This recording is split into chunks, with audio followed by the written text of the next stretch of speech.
Hi everyone, welcome back to my channel. My name is Heather, and today I am here with a tag video. I was very kindly tagged by Elizabeth at A Literary Princess, so thank you Elizabeth very much. And this tag is called the Seriously Well Read tag, which I'm kind of honored to be tagged in, honestly. I will be honest, I listened to Elizabeth's answers and those sparked some answers of my own, but I have forgotten half of them. So do bear with me on a few points. I will do my absolute best. And I'm sure after I film this video, I will remember what I was going to say. More often than not, I will remember it at 3 a.m. or some ridiculous time where it does me no good, but oh well. By the way, apologies. There is major construction going on the houses behind me, several houses in fact. So apologies if my new mic is actually picking up the band saws and variety of other things they are using. The first question is, what book made you take reading seriously? And I was kind of torn about this at first. I have always been a reader, and I'd like to say that I've always taken reading seriously. Yes, I read for fun and entertainment, of course I did. But I do flatter myself that I always thought about what I read. I was able to make connections between things that I had read from a very young age. So I was really stuck until I heard Elizabeth's answers, and she mentioned the first book that made her really think about narrative structure and larger themes and things like that. And I have to say, it was probably Frankenstein by Mary Shelley. I first read this in school in my second year of high school, so I would have been around 15. And it just blew my mind because I was vaguely familiar with the story through the fantastic show Wishbone, but it was never one of my favorites. I always found it incredibly frightening as a child, that episode. So I didn't remember a lot about the framing narrative, and there was a lot that a 30-minute kids show could not do with this story. So there was so much more to discover, and I loved the layered narrative structure. I loved the themes. I loved the class conversation we got out of it. It was fantastic. So I think this was the first one that really got me thinking about literature in that way, at least. Question number 2 is probably the toughest. What book did you pretend to understand? Be honest. I was really stuck for a lot of these. There have been a lot of books that I either did not like, that I straight up admitted that I did not understand. At first, I was leaning towards books that I had read initially in my final year of high school in AP Literature, which was designed to help you explore the literary canon over a huge period of time.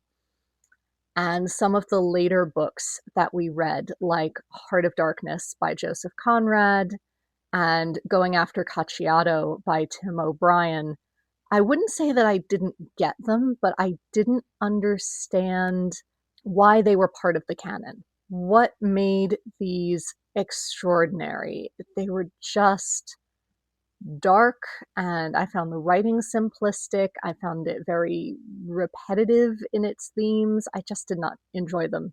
So I didn't understand them from that perspective.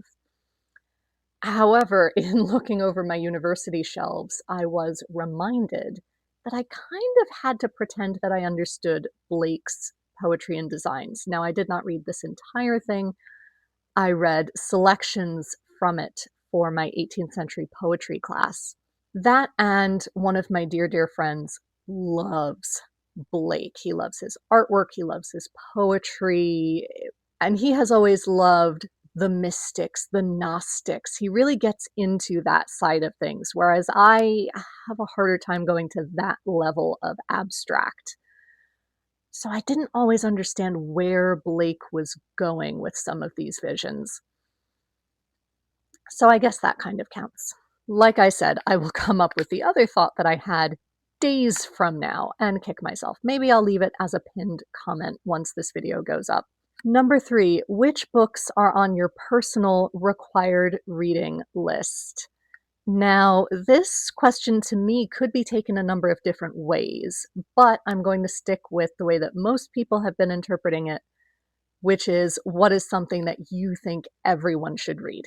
Now, I don't know that there's a lot of authors. There are so many authors that I love, but I don't know that there's one particular author that I would say that everyone has to read, because everyone has such varied reading taste. And in this day and age, we want more people reading than not.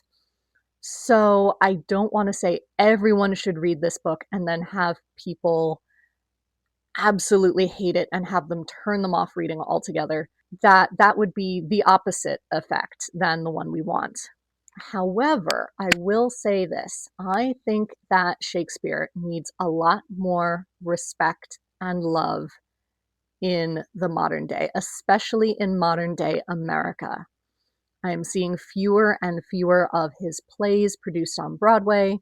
He is being included on fewer and fewer high school syllabi, from what I know. And I think we really lose something. And I think he is one surefire recommendation because his plays were written for the masses. These were the blockbuster movies of their day. So there is incredible depth to them and complexity and character development and themes, but they were written in such a way that there is something that is going to appeal to everyone. Not to mention the breadth of topics and styles and genres that he wrote for as well. So I think in that way, there is probably one that is going to apply to everyone. In terms of other books that I think people should read, I also think everyone should read Paddington right now. I think we could all do with a little more kindness and a little more compassion. Number 4, what author have you been avoiding? There are probably several of these as well. The 2 major ones that come to mind are, number 1, George Eliot, purely from an intimidation factor. I am hugely intimidated by a lot of her work because of how highly people speak of it, because of how vehemently other people dislike it, and how complex some people find it, and how brilliant other people find it. And I've heard 2 different perspectives on where to start. Some people say start with Middlemarch, some people say start with Daniel Deronda, at which point I give up and I move on to something else instead and leave both of my copies of Middlemarch and Daniel Deronda for another day, which means that I've been putting them off for years. Will I get to them eventually? I certainly hope so. I do have the audiobook of Daniel Deronda now. I believe it's the one narrated by Juliet Stevenson. So I'm hoping that that might tip me over the edge into actually reading it. I, right now, am saving it for Victober, but if I feel inspired, I might start listening to it before Victober. Time will tell. In terms of another book that I've been avoiding, though, there is a running gag between my cousin Gray and I with the book The Art of Fielding. And I don't remember who the author is, but I will put the cover over here. She and I have had a running gag for years that every time we went to a book sale, number 1, we would have the argument about whether or not Moby Dick is the greatest novel ever written. She claims that it is. I say, no, it isn't. It is a fantastic manual for if you want to become a 19th century whaler. But no, it is not the greatest novel ever written. And then she will proceed to try to get me to buy a copy of The Art of Fielding. To which I will say, but I don't care about baseball. When I look at the title, I think it's going to be about Henry Fielding, the author, and it clearly isn't. It's about baseball fielding. And I don't care about baseball. And then she would look at me and say, well, but it's not really about baseball either. And I'd go, then what is it about? If it's not about Henry Fielding, it's not about baseball, what the heck is it about? Why should I bother? So as a result, I've never actually read it, and it's just become a running joke between the 2 of us. Should I actually read it? Let me know who's right in this argument. if either one of us is in fact correct, if there can be one correct opinion in this debate. Number 5, what's the hardest book you've ever finished? And here again, I'm hard pressed. I have accomplished some literary feats in terms of length. Like, I'm just looking at my stacks behind me. I read the entirety of Bleak House. I read the entirety of Tom Jones. Both of those for fun, by the way, not for classes. I finally completed the complete works of Shakespeare. I read all of his plays a few years ago. I documented the last couple that I had to go on this channel. I have read Anna Karenina and War and Peace and Les Miserables.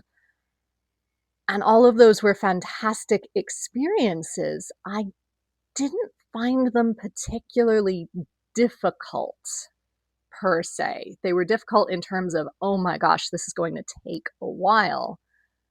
But once I got into the groove, it wasn't that bad. And even then, I finished them relatively quickly. The Count of Monte Cristo, another massive book, when broken into small chunks, did not take me forever. And I still managed to read other books alongside it, so it didn't feel like a massive slog. The only other book I can think of in terms of difficulty was The House of Leaves by Mark Danielewski. I might be getting his name wrong. One of my roommates recommended this to me in college and said, you have to read this, you have to read this. I could not make head or tails out of that book. I gave up a quarter of the way in, and I remember nothing of what I read. So, but I didn't finish that, so I don't feel like I can count it for this particular challenge. That was a bit of a ramble without arriving at an actual conclusion, but there you are. Number 6, what's a book that changed how you read? I don't know that one particular book, again, changed how I read. I think my school experience changed how I read texts academically over time. Because again, I always was a reader. I was always thinking critically about what I read and asking questions of the text and making connections and doing all of the things. And in middle school, it became an assignment that we had to post-it note our books, our independent reading books. And what that meant was that not only did we have to be putting post-it notes in, recording our thoughts as we read, but we would have to turn in at least some of those post-it notes when we finished the book. Not only that, but they had to be a specific number. You had to turn in 3 questions and 2 predictions and 4 connections and certain kinds of connections. There had to be a self-to-text connection and a text-to-world connection and a text-to-text connection. And as a teacher and as an adult today, I see why they wanted us to do that. I see why they wanted us to do that, because you want to check to make sure that kids are actually thinking about what they're reading and they're not just letting the words wash over them without having them enter their brain at all. On the other hand, however, as someone who already did that automatically, having to sit there and write down my whole thought and what kind of connection it was and stick it in the book slowed down my reading so much. And to have me write out something that was already automatic and quantify it in that way was incredibly frustrating to me as a voracious reader. So I really hated annotating or post-iting books. Later on, however, starting in high school, but later into college as well, those requirements eased up and I could start tabbing books purely with my own thoughts and my own notes. I didn't have to quantify anything. No one else was going to see these. These were just to help me interact with the text and to find things later during class discussions that I thought might be useful, that I might want to go back to. And that was a game changer for me And as you saw in Frankenstein, even in college, I would often tab things up. I stopped after a while, and sometimes I went to a notebook, sometimes I just didn't bother. And I went to these little tabs so that I could write on them. I know there are so many fancy tabs that are see-through and all sorts. I wanted the plain paper ones so that I could actually write on them and not have the ink rub off, and I could know why I had tabbed that. So that experience changed how I read. I still don't love tabbing. I don't really have a need to tab up what I read these days, and I still cannot annotate. I admire people who do, and I definitely see the logic behind it. But having been raised by a librarian, I cannot bring myself to write in a book. I physically cannot do it. And I do try to avoid buying used books that have been annotated. I'm sorry, Elizabeth. I know that you were feeling badly about donating books that you had annotated and you felt kind of weird about other people reading your thoughts. I am one of those people who doesn't necessarily want to read other people's thoughts. I want to develop my own thoughts and opinions as I read. On the other hand, I have been book shopping with people who love finding annotated copies, and they love interacting with what someone else thought and seeing, do they agree? Do they disagree? Had they noticed what this other person noticed? So there are going to be people out there who do enjoy annotating and finding other annotated books. I am just not one of them. Number 7, quantity versus quality. Would you rather read 100 good books a year or 10 great books? Elizabeth struggled with this, and so am I. I am struggling with it too, because for the very same reasons. In that I do tend to read around 100 books a year, and most of them are good. And I tend to read so much, and I have read so much for all of my life, that if I'm only reading 10 books, even if they are incredible 10 out of 10 best quality books, if I've only read 10, that's less than one a month. What on earth am I doing with my time? What am I doing with my life? Now, granted, I do have other hobbies. I have 3 started craft projects right now and about 7 more in the wings. I work full time. I often work quite late. I am trying to work out and take care of my body and get enough sleep. But at the same time, reading is such an integral part of my life and has always been, that if I'm only reading 10 books a year, I am going to feel so horrible about myself. So I guess I would have to say 100 good books just to feel some sense of normalcy in my life. But please don't actually make me choose. Please don't do that. Number 8, which genre are you embarrassed to say that you have not read?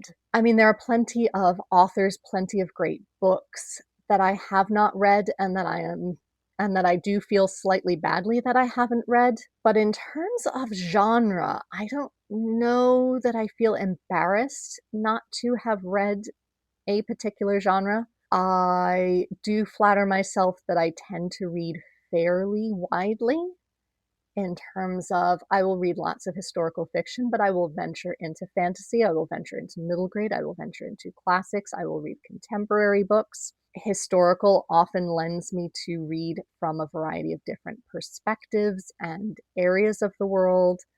And contemporary literature is getting better about that as well. So I am expanding my horizons in that sense. I am incredibly fortunate that I have taken literature classes for my Spanish major. So that has increased the number of places and kinds of works that I have read. Honestly, in terms of genre, there are really only 2 genres that I don't venture into very much. One is sci-fi, just purely because I don't tend to love science fiction, especially science fiction books. I love a good Star Wars movie. I love Doctor Who. But in terms of books, I often find that sci-fi deal with technological developments that either really frighten me or that I don't particularly care about. And that tends to get in the way of my enjoyment of the rest of what that book is trying to say. No matter how well written it is, I just thinking about the future and the kinds of futures that science fiction is imagining really does kind of scare me. And for the same reason, horror. I am a major scaredy cat. I do not like to read many horror books. Some of the books that I have read have horror elements to them, certainly. However, there is usually another element added in, or in fact, several elements that mitigate the horror elements for me. I'm thinking of, for example, Isabel Cañas's books. I've read The Hacienda and what was the one I just read? Vampires of El Norte. Those were fantastic because they had so much to say about the historical period, about gender dynamics. I could see the historical parallels that the horror elements were symbolizing. That was particularly fascinating to me, especially in terms of Mexican history, Mexican culture at that time. Those were incredibly well done. Some might say the Her Majesty's Royal Coven series has certain horror elements to it as well, but there are also then the fantasy elements, as well as the exploration of modern gender dynamics and political issues and trans issues and feminist issues. And those are handled just so beautifully. And those are more the forefront. So I love those books for those reasons. That and the horror elements in these are not incredibly graphic, incredibly gory. That I cannot handle. I could not handle reading the first chapter of The Virgin Suicides without feeling woozy. So that is my threshold. But these books, those elements are not the main focus and they're not overly done. So I feel comfortable enough reading them. Question number 9. Which book do you think most people misread? And here again, I'm going to start in the same place as Elizabeth and then add on to it. Because her immediate thought, because her first love, is Wuthering Heights by Emily Bronte, and I totally agree. People have, for decades, it's not just the most recent film, for decades, people have read it as this great romance. And it's not. There are romantic elements, but it is not in any sense a romance book. You are not meant to emulate or want to emulate Kathy and Heathcliff's relationship. But in that same vein, I think you could also make that argument for The Great Gatsby by F. Scott Fitzgerald. People see it as this huge romantic story of, Gatsby's longing for Daisy. No, it isn't. It's not romantic. That's not the point of this book. The point is to point out the greed and the corruption and the downhill trend that Fitzgerald saw in the 1920s and the young people of that era. And similarly, although not so much with Pygmalion, but definitely with My Fair Lady, upon which it is based, people see that as this great romance. And I'm going to bring it back to something that I have been quoting for ages now, and I cannot find where I first heard this, but I read or I saw somewhere years ago that Andrew Lloyd Webber said that he wrote the musical of Phantom of the Opera because, and I quote, the last great romantic musical we had ended with Where the Devil Are My Slippers, and he couldn't have that. Neither of those is a romance. I love Phantom of the Opera. It is beautiful, it is gorgeous, but it is about, to my eyes, how we make monsters as a society. That is the point of this, more so than a grand sweeping romantic saga. And the same with My Fair Lady. It is not romantic. Eliza does not go back to Henry because she loves him. Yeah, I will die on that hill. I will. And number 10, once again, I am going to struggle with what does seriously well read mean to you? I honestly don't know, really, because again, everyone's reading taste is so different. But to try and encompass that, I think one should have read about a variety of topics. Those could be from different genres, they could be different nonfiction topics, and you should be able to talk well about them, to connect things that you're reading, to be able to draw upon them later in life. Yes, I think that's as good an explanation of that phrase that I'm going to give right now. And the last step, tag others. So I am going to tag 3 people who I don't think have been tagged yet. I will leave the original creator down below as well as Elizabeth's video. So I don't believe Marissa of Blatantly Bookish has been tagged yet, so I will tag her. Shelley of Shelley Swearingen, I think, would have some really interesting answers to this. And Carla of Carla Loves to Read, if you're still around and you want to do this tag, I would love to hear your answers as well. But I'm also going to leave it open to any of you. If you would also like to do this tag, you are welcome to, and you can link my video as your inspiration and so that I can see your video as well. And if you don't have a channel, leave some of your answers in the comments. I would love to hear some of your thoughts as well. So thank you again to Elizabeth and A Literary Texan for making this tag. And until next time, be safe, be well, and happy reading. Bye, everyone.